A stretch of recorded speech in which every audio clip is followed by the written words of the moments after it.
Welcome to maths के maths classes class 11 की series में चैप्टर 1 सेट्स की एक्सरसाइज 1.1 के क्वेश्चंस सॉल्व करेंगे। जो बचे हुए क्वेश्चंस थे उनको आज हम सॉल्व करेंगे। सेट बिल्डर फॉर्म में हमें कन्वर्ट करना है। अब सेट बिल्डर फॉर्म क्या होती है चलिए मैं बताता हूँ।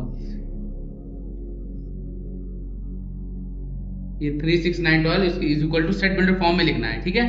तो सेट बिल्डर फॉर्म हमारी क्या हो सकती है, x such that x is equal to 3n। अब n का यहाँ पर क्या मतलब होगा, मतलब नेचुरल नंबर। जैसे हो गया हमारा 1 हो गया, 1 को यहाँ पुट करिए तो 3 आएगा, ठीक है ना। और 2 पुट करेंगे तो यहाँ पर 6 आएगा हमारा, ठीक है। मतलब 1 2 3 आप कुछ भी n की जगह पे पुट करिए तो ये सारे नंबर्स आते हैं, ठीक है। तो इसे क्या करना है, n natural number belongs to n, ठीक है। तो n 1 ग्रेटर देन और equal to n greater than 5, ठीक है ना। यानी 1 से लेकर 5 तक हम पुट करेंगे तो ये सारे नंबर्स हमारे आ जाएंगे, ठीक है। तो चलिए चलते हैं इसके सेकंड पार्ट पर। फोर्थ वाले का सेकंड वाला पार्ट ये रहा हमारे सामने। तो इसको भी वैसे ही सॉल्व करना जैसे फर्स्ट वाले को किया था। 2 4 8 8 32 इज इक्वल टू, तो ये भी हमारा सेट बिल्डर पे फॉर्म में करना है। तो हमें x that x is equal to 2 की पावर n। अब देखिए 2 की पावर n मैंने इसलिए लिखा है क्योंकि यहाँ पर 2 आया है, 2 और n मतलब फिर से हमारे वही नेचुरल नंबर्स हो गए। n की जगह पे 1 पुट करो तो यहाँ पर 2 आ सकता है हमारा, 2 पुट करेंगे तो 4 आ सकता है। तो बिल्कुल इसी तरह हमें ये भी इसे भी सॉल्व करना है। तो n belongs to n belongs to natural numbers, ठीक है। एंड 1 लेस देन और इक्वल टू n, ठीक है ना। और ये इसलिए यहाँ तक ये पूरा यहाँ पावर 6 तक पुट करेंगे। 6 हम इसलिए लिखेंगे क्योंकि एक नंबर यहाँ तक 5 तक ही दे रखा है, तो हम 6 एक हमेशा ज्यादा वाला लेते हैं, ठीक है ना। तो ये 6 आ गया। तो ये वाला सेकंड वाला भी पार्ट हमारा कंप्लीट हो गया। चलते हैं इसके थर्ड पार्ट। इसको भी हमें वैसे ही सेम लिखना है। पहले तो वैसे ही आप क्वेश्चन नोट कर लिया तो इसे भी बिल्कुल सेम वैसे ही सॉल्व करना है। सबसे पहले x that x is equal to, अब इसमें हम क्या कर सकते हैं, 5 लिखा है, 5 की पावर n। इसे भी हम नेचुरल नंबर्स में ही कर सकते हैं क्योंकि नेचुरल नंबर्स में अगर हम 5 की पावर अगर हम 2 रखेंगे तो 25 आएगा, 5 की पावर 3 रख सकते हैं तो 125 आएगा। तो इसे भी बिल्कुल सेम उसी तरह से सॉल्व करना है। n belongs to n and 1 less than और equal to n greater than 5। तो इसे भी बिल्कुल सेम उसी तरह से करना था जैसे पहले वाले की तरह किया। ये भी यहाँ तक 4 नंबर तक दे रखा था, 4 नेचुरल नंबर तक दे रखा था, तो हमें एक नंबर ज्यादा ही लेना है, तो यहाँ पर 5 ही लेना है। तो चलते हैं इसके फोर्थ पार्ट पर। तो ये रहा हमारा फोर्थ वाले का फोर्थ वाला पार्ट। तो इसे हम सॉल्व करते हैं। पहले तो क्वेश्चन ही आप लिख लीजिए 2 4 6 एंड डैश डैश डैश, ठीक है ना। इज इक्वल टू, इसे भी हम सेट बिल्डर फॉर्म में ही करेंगे। x that x is equal to, अब ये हमारा क्या हो सकता है, देखिए 2 4 6। तो 2 हमारा इवन नंबर है और नेचुरल नंबर भी है, 4 भी हमारा इवन नंबर है और नेचुरल है, 6 भी इवन और नेचुरल दोनों है, ठीक है ना। तो इसे हम कैसे लिख सकते हैं, x that x is N even natural number,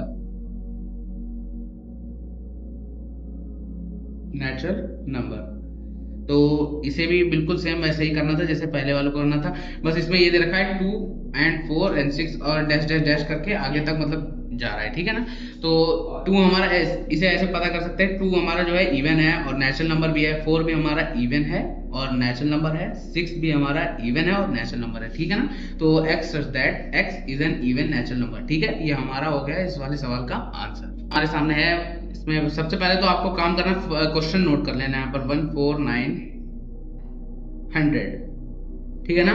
तो x that x is equals to n square इसलिए किया है मैंने क्योंकि यहाँ पर 1 दे रखा, 1 का स्क्वायर करेंगे तो हमारे पास 1 ही होगा, 2 का स्क्वायर भी हम करेंगे तो हमारे पास 4 होगा, 3 का स्क्वायर करेंगे तो 9 होगा और डैश डैश करके ये 100 तक जा रखा है। तो 100 का अगर हम 10 का स्क्वायर करेंगे तो हमारा 100 आएगा, ठीक है ना। तो इसे भी बिल्कुल सेम उसी तरह से लिखेंगे, n belongs to natural numbers, ठीक है। एंड 1 लेस देन और equal to n greater than 11। मैंने 11 इसलिए मैंने लिखा है, मैंने आपसे कहा था कि यहाँ तक लास्ट वाला नंबर ये 10 का स्क्वायर है, ठीक है ना। तो 10 के एक आगे वाला ही नंबर आपको लेना है, ठीक है ना। तो 10 था यहाँ पर तो हमने 11 लिया है, बिल्कुल सही, बिल्कुल ऐसे ही करना है। तो चलिए चलते हैं इसके फिफ्थ पार्ट पर। तो इसमें क्या पूछा है, list all the elements of the following sets. तो इसका फर्स्ट वाला पार्ट आ गया हमारे सामने, a is equal to x such that x is an odd natural number. तो ऑड होना चाहिए वो नंबर जो है, x जो है हमारा ऑड होना चाहिए और नेचुरल नंबर होना चाहिए। तो ऐसे कौन कौन से नंबर होते हैं, चलिए इसे सॉल्व करते हैं, बताता हूँ मैं आपको। a is equal two is an odd natural number, odd होना चाहिए और नेचुरल नंबर होना चाहिए। तो कहाँ से स्टार्ट करें, ये 1 हो गया हमारा, ऑड भी है नेचुरल नंबर भी है, और 3 हो गया, 2 हमने इसलिए लिया क्योंकि 2 हमारा इवन है, ठीक है ना। तो ऐसे ले ले 1 3 5 7 9 11 डैश डैश डैश, ठीक है ना, ये आगे तक चले जाएंगे, ठीक है। सेकंड वाला पार्ट आ गया हमारे सामने, x such that x is an integer, तो -1, 2 less than x less than 9/2, ठीक है ना। तो इसे हम सॉल्व करते हैं, b इज इक्वल टू, ठीक है, -1/2 दे रखा है, तो हमें ऐसा लेना होगा जैसे हमारा 0 हो गया, 1 हो गया, 2 हो गया, 3 हो गया, 4 हो गया, ठीक है ना। 4 तक जाएंगे हम, 0 1 2 3 4, ठीक है ना। तो हमें यही तक लिखना था, यही हमारा आंसर, ठीक है। तो चलते हैं इसके अगले पार्ट पर। क्या पूछा है, c is equal to x such that x is an integer, तो एक्स स्क्वायर लेस देन और इक्वल टू 4, ठीक है ना। तो इसमें क्या पूछा है, तो इंटीजर होने चाहिए हमारे, इंटीजर होने चाहिए हमारे, और मतलब जो है 4 जो है बड़ा है x से, तो x छोटा होगा हमारा। तो हम कौन कौन से नंबर ले सकते हैं, -2 ले सकते हैं, ठीक है, -1 ले सकते हैं, 0 ले सकते हैं, 1 ले सकते हैं, 2 ले सकते हैं, ठीक है ना। इसमें इतना ही करना था, ये रहा हमारा आंसर। चलते हैं इसके फोर्थ पार्ट पे। तो ये रहा हमारा fourth part, x such that x is a letter in the loyal. तो इसमें भी हमें सेम वही करना है, लॉयल जैसे वर्ड्स नहीं थे जो हमने फर्स्ट सेकंड थर्ड स्टार्टिंग में फर्स्ट सेकंड थर्ड वाले क्वेश्चंस में सॉल्व किया था, तो इसे भी हमें सेम वैसे ही करना जैसे हमने फर्स्ट सेकंड थर्ड वाले क्वेश्चंस में किया था। इसमें भी वही चीज करना है, जो भी हर लेटर आया हो उसको हमें एक ही बार लिखना है, ठीक है ना। तो जैसे आप लोग देखिए, लॉयल में L 2 बार आया है, तो हमें L एक ही बार लिखना है, जैसे हमने एक बार लिख दिया, ठीक है ना। तो नेक्स्ट O है, O में और कोई O नहीं है, तो एक ही O है, ठीक है। Y भी एक है, A भी एक है। अब ये वाला L नहीं लिखना, हमें एक ही L लिखना था, ठीक है ना। तो ये वाला पार्ट भी कंप्लीट हुआ। पार्ट ये है, तो इसे भी सॉल्व करते हैं जल्दी से।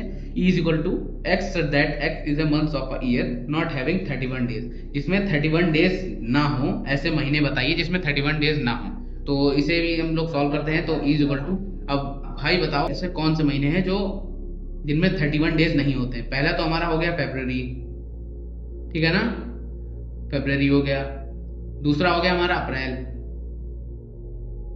और एक हो गया हमारा जून, और हो गया सितंबर। सितंबर में भी 31 डेज नहीं होते, 30 डेज होते हैं, ठीक है ना, सितंबर, ठीक है। और जो अगला वाला है नवंबर। तो यही महीने हैं जिनमें 31 डेज नहीं होते हैं, ठीक है ना। इनमें 30 डेज होते हैं, या तो फैब में तो भाई 28 या 29 डेज होते हैं, ठीक है ना। तो चलते हैं इसके 6th पार्ट पर, जो कि लास्ट पार्ट है। तो 6th पार्ट हमारे सामने है, 5th का लास्ट वाला पार्ट। तो इसमें क्या पूछा है, f is equal to x such that x is a consonant, vowels को छोड़कर। अब वॉवेल्स हमारे कौन से होते हैं, a e i o u, वो हमारे वॉवेल्स होते हैं। तो उनको छोड़कर जितने भी अल्फाबेट होते हैं वो हमारे कॉन्सोनेंट होते हैं। और इसमें और आगे क्वेश्चन पढ़ते हैं, कौन x such that x is a consonant in the English alphabet which precedes k। तो मतलब k तक हमें जो है ABCD लिखनी है, सिर्फ वॉवेल्स को छोड़कर बाकी सब हमारे कॉन्सोनेंट आ जाएंगे, और k तक हमें लिखने हैं, ठीक है। f इज इक्वल टू, और वॉवेल्स लिखना नहीं है हमें, तो a से नहीं b से स्टार्ट होगी, b c d, e भी हमारा वॉवेल है भाई, e मत लिखना, f g h, आई भी हमारा नहीं आएगा, आई भी हमारा वॉवेल है भाई, कोई लिख मत देना यार, सही से लिखना एच और जे, ठीक है। तो यही तक है कि हमें इसलिए नहीं लिखना क्योंकि प्रीसीड्स के के तक बोलना है, तो के हमें नहीं लिखना, के से पहले तक के जितने अल्फाबेट है वो हमें लिखने थे, और वॉवेल को छोड़कर वही हमारे कॉन्सोनेंट होते हैं, यही हमारा आंसर। तो चलते हैं इसके 6th वाले क्वेश्चन पर। तो ये हमारे सामने है 6th क्वेश्चन, जो कि एक्सरसाइज का लास्ट क्वेश्चन है। तो ये फर्स्ट वाला क्या दे रखा है, 1 2 3 6। तो ये वाला हमारा सेकंड वाला है 2,3, ठीक है ना। तो इसमें क्या पूछा है कि x that x is the prime number and a divisor of 6, ठीक है ना। तो ये सेकंड वाला तो है, ये तो इसका हो जाएगा ये सेकंड वाला पार्ट, ठीक है ना। और ये मैथमेटिक्स में भी ये तो भाई सिंपल ही भाई, सीधा सीधा लिखा हुआ मैथिक्स, तो जाहिर सी बात है भाई ये इसी का होगा, तो ये थर्ड वाला हो गया, ठीक है ना। और ये 1 3 5 7 9 ये हमारे क्या है, ऑड नंबर है, और नेचुरल नंबर भी है भाई, और 10 से छोटे भी हैं। तो ये हमारा फोर्थ वाला आंसर हो जाएगा, ठीक है ना। तो बचा कौन सा है, फर्स्ट वाला, ठीक है ना। तो ये फर्स्ट वाला, ये इसका आंसर हो गया। तो एक्सरसाइज 1.1 इसी क्वेश्चन के साथ कंप्लीट हो गई, and next exercise 1.2 next video में आएगी, ठीक है ना। तब तक के लिए thanks for watching, bye and take care.